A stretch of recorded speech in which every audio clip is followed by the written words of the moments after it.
Let's remember Nancy Pelosi's own standard. Impeachment is way too divisive, she once said, and unless we can get bipartisan support for it, it isn't worth putting the country through it. Pressured by her caucus, especially the squad, she caved. And here we have an impeachment.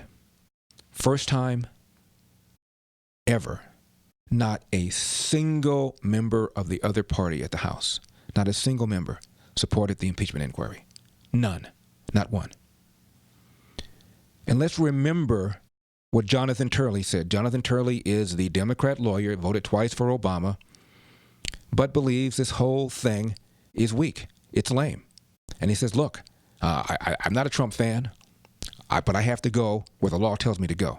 Professor Turley, there's a recent book on impeachment by Harvard Law professor Lawrence Tribe and Joshua Matz that discusses what they consider to be a legitimate impeachment process. The book is pretty anti-Trump. It's called To End a Presidency. And in that book, the authors state the following. When an impeachment is purely partisan or appears that way, it is presumptively illegitimate. When only Republicans or only Democrats view the president's conduct as justifying removal, there's a strong risk that policy disagreements or partisan animus have overtaken the proper measure of congressional impartiality. Another quote is, we can also expect that opposition leaders to the president will be pushed to impeach and will suffer internal blowback if they don't. The key question is whether they will cave to this pressure. One risk of our broken politics is that the House will undertake additional doomed partisan impeachments, a development that would be disastrous for the nation as a whole. Professor Turley, is that advice being followed by House Democrats in this case? Not on this schedule. The one thing, if you look at, I laid out the 3 impeachments, the one thing that comes out of those impeachments in terms of what bipartisan support occurred is that impeachments require a certain period of saturation and maturation. That is, the public has to catch up. I'm not prejudging what your record would show, but if you rush this impeachment, you're going to leave half the country behind. And certainly that's not what the framers wanted. You have to give the time to build a record. This isn't an impulse buy item. You're trying to remove a duly elected president of the United States, and that takes time, it takes work. But at the end, if you look at Nixon, which was the gold standard in this respect, the public did catch up. They originally did not support impeachment, but they changed their mind. You changed their mind.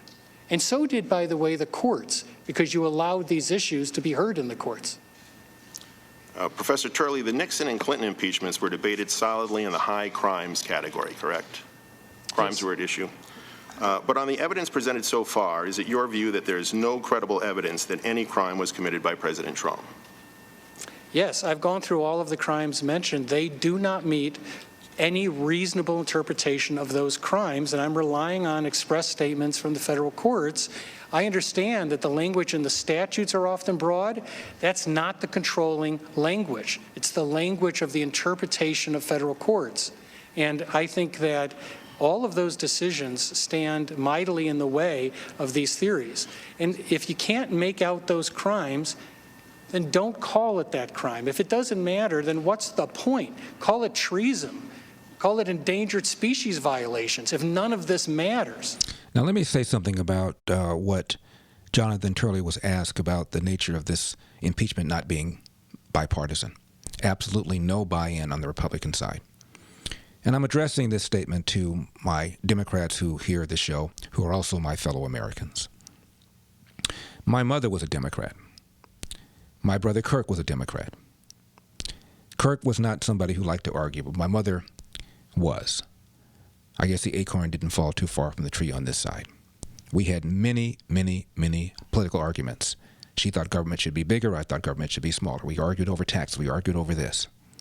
I never once felt that my mother was making an argument in bad faith. I heard Nancy Pelosi say today that what Trump has done is, quote, an assault on the Constitution underlining our very republic, close quote.